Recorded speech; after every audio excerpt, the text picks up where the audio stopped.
নমস্কার বন্ধুরা, welcome to my channel মাঠে ময়দানে অফিসিয়াল। বন্ধুরা, এই ভিডিওতে আমি ইস্ট বেঙ্গল, মোহনবাগান ও ইন্ডিয়ান ফুটবল নিয়ে কিছু আলোচনা করব।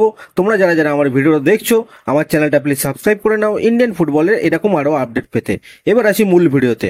আজকে উড়িষ্যা ও কেরালা ব্লাস্টার্সের ম্যাচে যে জিতবে সে কিন্তু সেমিফাইনালে মোহনবাগানের মুখোমুখি হবে।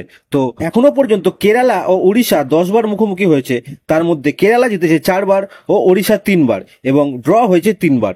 কেরালা টোটাল গোলস করেছে 17টা এবং ওড়িশা 16টা। সব থেকে হাই স্কোরিং ম্যাচ হয়েছে 4-4। তো এই ম্যাচটা কিন্তু আজকের অত্যন্ত গুরুত্বপূর্ণ ম্যাচ। আজকে মোহনবাগান কিন্তু জানতে পেরে যাবে সেমিফাইনালে মোহনবাগানের সম্ভাব্য প্রতিপক্ষকে। মোহনবাগানের আজ প্র্যাকটিস ছিল। প্র্যাকটিসে কিন্তু শারীরিক অসুস্থতার জন্য কোচ অ্যান্তোনিও লোপেজ হাবাস আজ কিন্তু উপস্থিত থাকতে পারেননি। তার জায়গায় অ্যাসিস্ট্যান্ট কোচ আজ অনুশীলন করিয়েছে। তো হাবাসের শারীরিক অবস্থা কিন্তু খুব একটা ভালো নয়। এখন কতটা তিনি ফিট হয়ে সেমিফাইনালে উপস্থিত হতে পারেন সেটাই দেখার। এরপর আসি ইস্ট বেঙ্গলের কথায়। তো কাল সকাল 11টায় ইস্ট বেঙ্গলের RFDL এর ম্যাচ আছে হোম মিশনের বিরুদ্ধে। কালকের ম্যাচ জিতলেই কিন্তু ইস্ট বেঙ্গল পরের রাউন্ডে পৌঁছে যাবে, অর্থাৎ নেক্সট জেন কাপে সুযোগ পেয়ে যাবে। সেখানে তারা বিশ্বের বিভিন্ন বড় বড় ক্লাবের সাথে খেলার সুযোগ পাবে। ইস্ট বেঙ্গলের বর্তমান পয়েন্ট 2 ম্যাচে 6, দিল্লির 2 ম্যাচে 4, হোম মিশনের 1 ম্যাচে 3। অ্যাডামাসের সুযোগ নেই।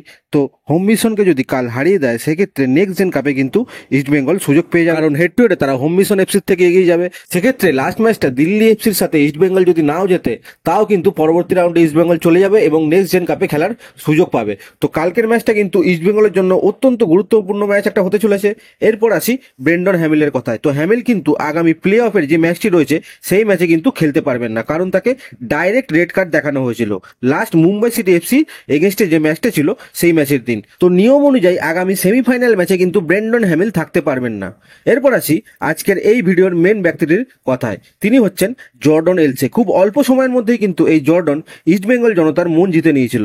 প্লেয়ার তো অনেক আসে অনেক যায়, কিন্তু দর্শকদের মন জিতে নেওয়ার ক্ষমতা কিন্তু খুব কম প্লেয়ারদের মধ্যেই থাকে। তো সেই ক্ষমতা কিন্তু জর্ডনের ছিল, কিন্তু দুঃখের বিষয় হয়ে দাঁড়ায় জর্ডন যখন ডুরান্ট কাপে ডার্বিতে চোট পেয়ে মাঠ থেকে বেরিয়ে যায়। তারপর অনেক আশা, অনেক জল্পনা কল্পনা হয় জর্ডন 3 মাস ফিট হয়ে যাবে, 6 মাসে ফিট হয়ে যাবে, কিন্তু একেবারে মরশুমের শেষ দিকে রিহ্যাব করতে জর্ডন দলের সাথে যোগ দেয় এবং শেষ দিকে কিছুদিন থেকে ইস্ট বেঙ্গলের সাথে রিহ্যাব করে। এরপর মরশুম শেষ এবং এখন ইস্ট বেঙ্গল ম্যানেজমেন্টের তরফ থেকে যে খবরটা উঠে আসছে সেটা হলো জর্ডন এলসেকে কিন্তু ইস্ট বেঙ্গল আর রাখবে না। তার ম্যাচ ফিটনেস কিন্তু এখনো আসেনি, সেই কারণে ইস্ট বেঙ্গল জর্ডন এলসেকে ছেড়ে দিতে চলেছে। একই জায়গায় তার 2 বার চোট লেগেছিল এবং সেটা কিন্তু লং ইঞ্জুরি হয়েছিল। তো ইস্ট বেঙ্গল জর্ডনকে দেখে কিন্তু আর রিস্ক নেবে না। ইস্ট বেঙ্গল সম্ভবত একজন সেন্টার ব্যাক কাম CDM এর খোঁজ করছে।